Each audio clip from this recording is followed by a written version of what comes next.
They all saw a sweet old lady tending flowers, but Agnes harbored a secret. One planted long ago and ready to bloom, that would shock her quiet little town.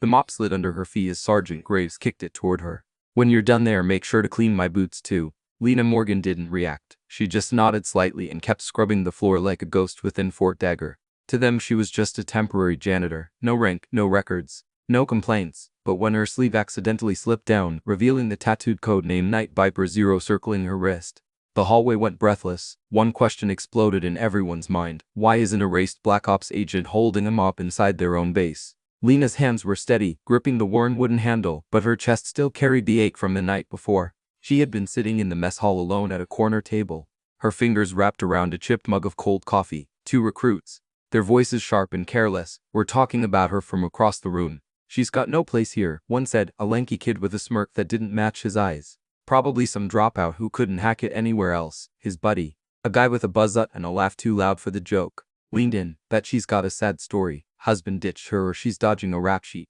Lena's grip tightened on the mug, her knuckles pale, but she didn't turn. She just stared at the table at the faint ring stains left by years of careless cups. The words cut deep, not because they were true, but because they reminded her of every time she'd been sized up and found wanting. She'd wanted to stand to say something, but she didn't. Not out of fear, just exhaustion. She'd heard it all before, so she sat silent, letting the weight settle in her bones. "Before we go any further, if this story is hitting you, maybe you felt that same kind of sting.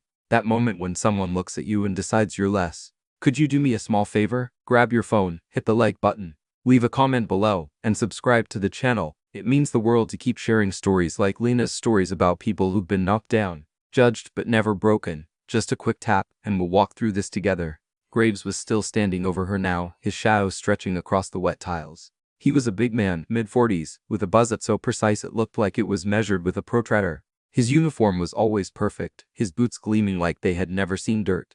He carried himself like he owned Fort Dagger, like every soldier in the room owed him their respect. "That uniform suits you, Private Mop," he said, his smirk wide enough to show teeth. The recruits nearby, 4 of them all young, all itching to prove they belonged, laughed like it was the funniest thing they'd heard all week. One, a skinny kid with a cocky grin and a habit of cracking his knuckles, leaned forward. "Is she from the Dick-On unit or what?" he said, his voice dripping with mockery. Another, a broad-shouldered guy with a face like he'd never backed down from a fight, dropped a trash bag right in front of Lena. It hit the floor with a heavy thud, a crumpled soda can rolling out. "That's for you," he said, not even glancing her way. Lena paused, her mop still, her eyes flanked up. "Meeting is for just a second. I'm here by assignment," she said, her voice low, calm like she was stating a fact carved in stone.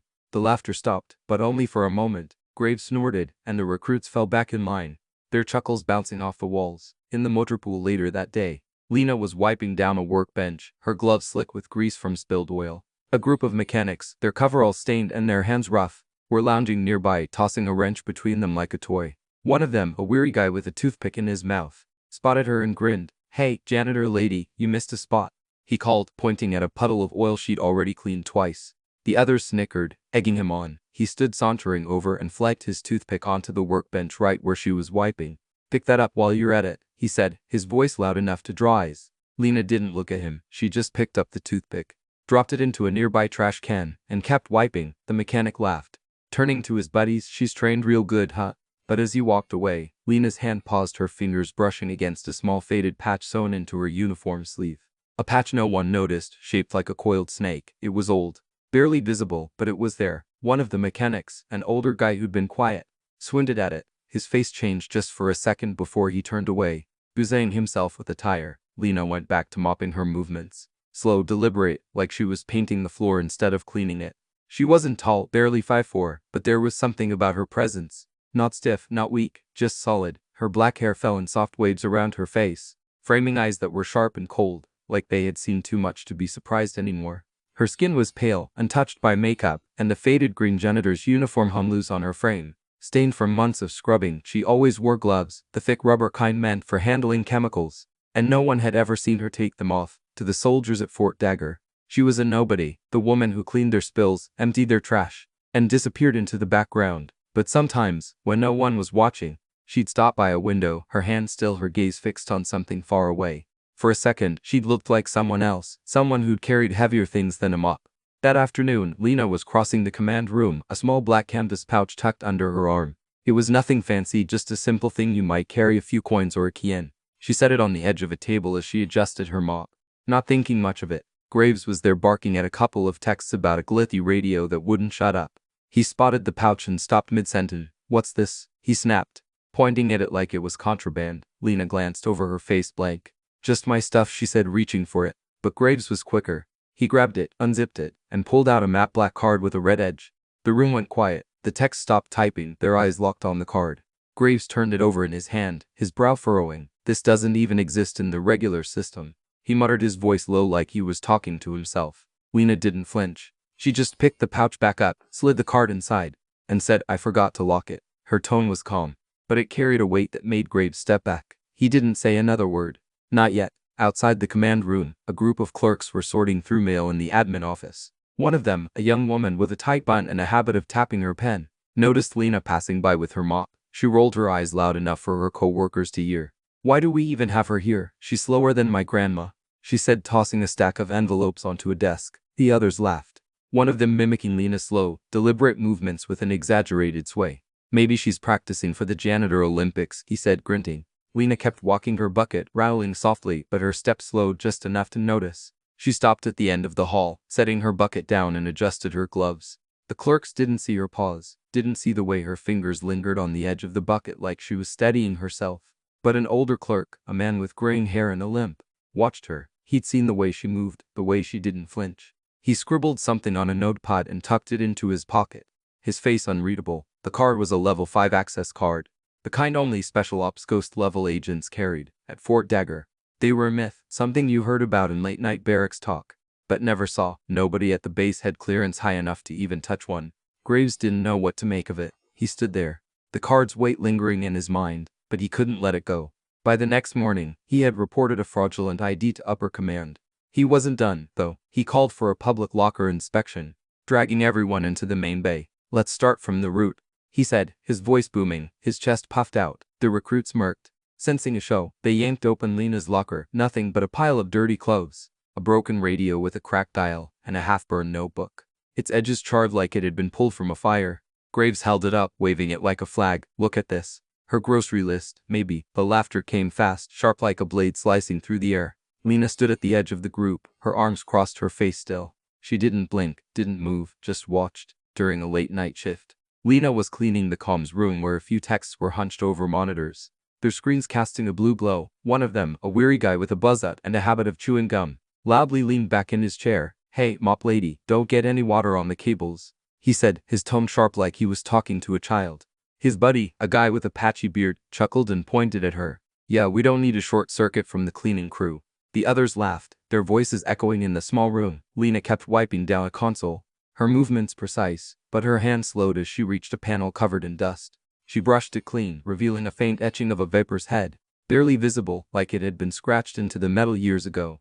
The tech with the gum stopped chewing, his eyes narrowing. Lena didn't look at him. She just moved to the next console, her rag steady, but the tech's chair creaked as he shifted, his laughter gone. The room felt heavier, like the air had thickened with something unspoken. One of the texts, a young guy with glasses and a nervous habit of chewing his pen, wasn't laughing. His name was Carter, and he had been watching Lena since the card incident. Something about her didn't add up. While the others mocked the notebook, he slipped it under a blue light on his desk just out of curiosity. The pages glowed, symbols appeared, battlefield layouts, coded coordinates, covert evacuation orders from Operation Frost Echo. Carter's hands started shaking. "This is classified for colonel-level clearance only," he whispered, his voice barely audible. He packed the notebook into a secure case, his fingers fumbling with the lock, and sprinted toward the command office. Graves, still holding court in the bay, didn't notice, but one of the recruits did, a weary guy with a scar above his eyebrow. He nudged his buddy. "What's that guy running for?" Graves overheard, and for the first time, a flicker of doubt crossed his face. He glanced at Lena, who was already turning away, her mop in hand, her boots clicking softly on the floor. "She can't be who I think she is," he muttered, but his voice wavered. In the armory that evening, Lena was sweeping up brass casings from a training session. The room smelled of gunpowder and metal, and a group of soldiers was checking their rifles nearby. One of them, a lanky corporal with a habit of spitting on the floor, caught sight of her. "Yo, janitor, you ever hold one of these?" he said, holding up an M4 like it was a prize. His buddies chuckled, one of them, tossing a cleaning rag at her feet. "Bet she'd drop it before she could aim," he said, his voice thick with scorn. Lena kept sweeping, her movements steady, but her eyes flicked to the rifle for a split second. She bent down, picked up the rag, and tucked it into her belt without a word. The corporal laughed louder, egging on his friends. She's probably never even seen a real gun up close.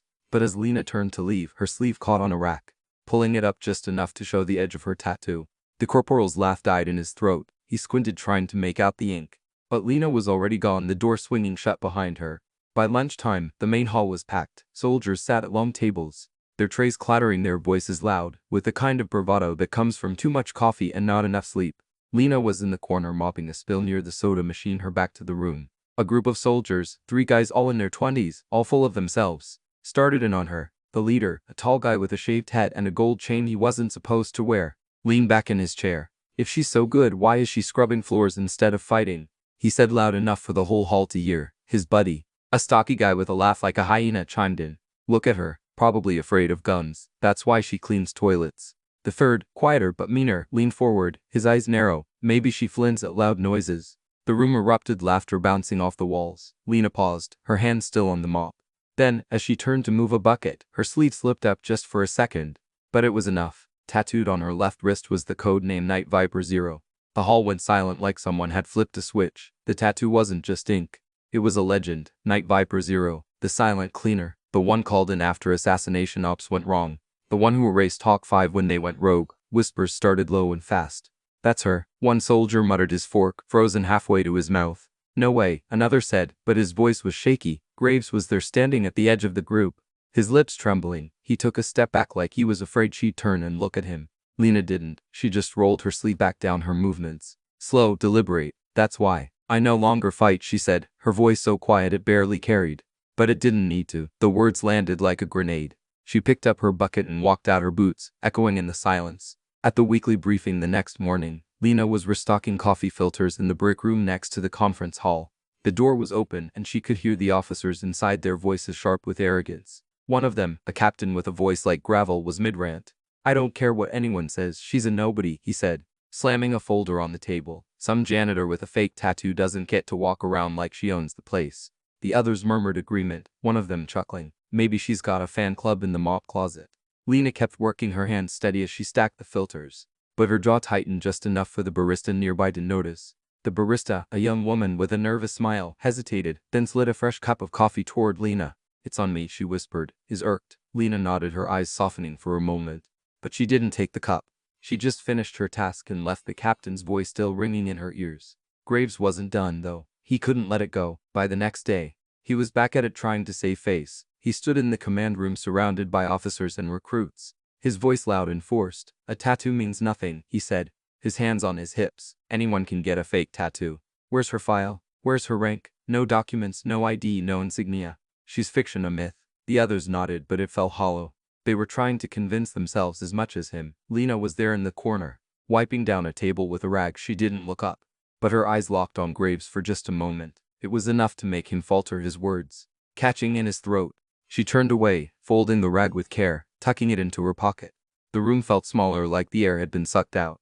In the supply closet that afternoon, Lena was organizing shelves of cleaning supplies when a group of recruits walked by, their laughter spilling through the open door. One of them, a kid with a buzzcut and a swagger he hadn't earned, spotted her and stopped. "Hey, look, it's the Queen of Bleach," he said, leaning against the door frame. His buddies crowded behind him, grinning. "What's it like spending your life cleaning up after real soldiers?" he asked, his tone sharp enough to cut. Lena kept stacking bottles, her movements precise, but her fingers paused on a jug of disinfectant. She turned just enough to meet his eyes and asked, "What's it like thinking you're more than you are?" The kid's grin faltered and his buddies went quiet. Lena turned back to the shelf, her hands moving again, but the air in the room had shifted. One of the recruits, a quiet one with a scar on his hand, lingered a moment longer watching her. He didn't laugh, he just walked away, his step slower than the others. Later that week, Lena was cleaning the windows in the training yard where recruits were running drills under the midday sun. A sergeant, not Graves, but a younger one with a chip on his shoulder, was pacing the line, barking orders. He spotted Lena and stopped, his whistle dangling from his neck. "Hey, mop girl, you're blocking my view," he shouted loud enough for the recruits to turn. "Take your bucket and go polish something else." The recruit snickered, some mimicking her wiping motion with exaggerated swipes. Lena kept working her rag, moving in steady arcs across the glass, but her shoulders tensed just enough to notice. She finished the window, then turned to face the sergeant, her eyes steady. "You're blocking my work," she said, her voice calm but firm. The sergeant's face screened, but before he could respond, a senior officer watching from the sideline stepped forward, his gaze lingering on Lena's faded uniform. He didn't say anything, just nodded slightly, and the sergeant backed off his whistle, swinging awkwardly. That afternoon everything shifted. A military chopper roared into the Bessird, its blades kicking up dust and gravel. Soldiers stopped what they were doing, craning their necks to see. General Darnell, commander of Zone 6, stepped out, his uniform sharp, his face hard. He didn't pause, didn't look at anyone else. He walked straight toward Lena, who was standing near the edge of the yard, a mop still in her hand. The whole base watched as he stopped in front of her and saluted. Not a casual nod, a firm, respectful salute. "Welcome back, Lena Zero," he said, his voice carrying across the yard. "You're the reason I survived Operation Red Crypt. The world may forget, but I won't." Lena didn't smile. She didn't salute back. She just nodded once and said, "Good to see you, General."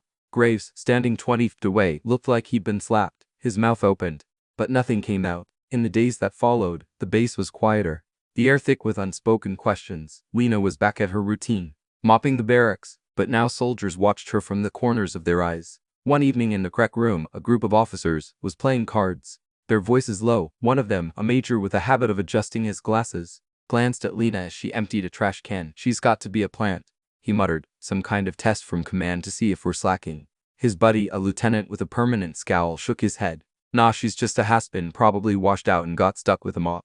They laughed, but it was forced, their eyes darting to Lena. She didn't react, just kept working, her movement steady. But as she lifted the trash can, a small metal pin fell from her pocket, glinting on the floor. It was old, worn with a faint engraving of a viper. The major froze, his cards slipping from his hand. Lena picked it up, tucked it back in her pocket and walked out, leaving the room silent.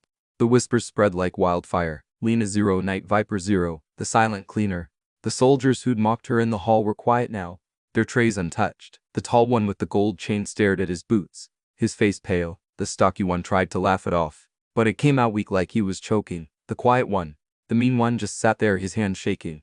They all knew what General Darnell's salute meant. Lena wasn't just a janitor. She wasn't just a myth. She was real, and she'd been here right under their noses, mopping their floors. The next morning, a new officer, a slick guy named Lieutenant Bryce with a fake smile and a habit of name-dropping generals he'd never met, tried to brush it off. He stood in the briefing room surrounded by a small crowd and shrugged. "She's outdated," he said, his voice smooth like he was selling something. "Maybe she was something once, but that's over. Warfare's changed. No one needs silent killers anymore." A few others nodded, but it felt forced. Lena was there at the back, stacking chairs. She didn't react, didn't even look up, but her hands paused just for a second before she kept going. Bryce kept talking, his voice louder, like he was trying to drown out his own doubt. "She's just a memory," he said. Lena finished stacking the chairs and walked out her steps, quiet, of her head high. The room felt empty without her. In the base gym that afternoon, Lena was wiping down equipment, her rag moving over the weights in steady circles. A group of soldiers was working out nearby, their grunts and clanging dumbbells filling the air. One of them, a bulky guy with a shaved head and a tattoo of his own, spotted her and sneered. "What's she doing here? This ain't a maid's room," he said loud enough for everyone to hear. His buddies laughed, one of them tossing a sweaty towel toward her. "Clean that while you're at it," he called. Lena caught the towel midair, her reflexes sharp, and set it on a bench without a word. The bulky guy's smirk faded, his eyes narrowing. She went back to wiping, but as she turned, her sleeve brushed against a weight rack, revealing the edge of her tattoo again. The gym went quiet, the clanging stopping. One of the soldiers, a younger guy with a nervous tic, whispered to his friend, "That's not just any ink man." Lena didn't look back. She just kept working, her silence louder than their taunts. During a quiet moment in the mess hall the next day, Lena was refilling napkin dispensers, her hands moving with the same precision she always had. A group of cooks, their aprons stained with grease, were joking nearby, their voices carrying over the clatter of pots. One of them, a heavy-set man with a loud laugh, pointed at her. "Hey, you ever think about cooking instead of cleaning? Might be more your speed," he said, his tone mocking but disguised as friendly. The others chuckled, one of them flipping a spatula in the air. "Yes, she could stir soup with that mop," he added. Lena kept working, sliding napkins into the dispenser, but her fingers paused just for a moment as she adjusted her sleeve. A small faded scar was visible on her wrist right below the tattoo, a scar that looked like it came from a blade, not an accident. The head cook, an older woman who had been watching silently, stopped chopping vegetables. Her knife hovered, her eyes fixed on Lena's wrist. Lena didn't notice, just moved to the next dispenser. But the cook's hands trembled slightly as she went back to her work. That evening, Lena walked out of the rear gate, her jacket slung over her shoulder, her hair loose in the wind. No one stopped her, no one dared. The base felt different, like something vital had left with her. Graves was reassigned the next week, sent to a desk job in a nowhere post. His career stalled. The tall recruit with the gold chain was caught in a bar fight. A month later, his reputation trashed when the story hit social media. The stocky one lost his sponsorship for an officer training program. Someone had tipped off the board about his behavior. The quiet one. The mean one just disappeared. No one asked where he went. A week later, General Darnell was in the war room, his face grim. A classified call came through from the Pentagon. The officers around him leaned in, their eyes wide.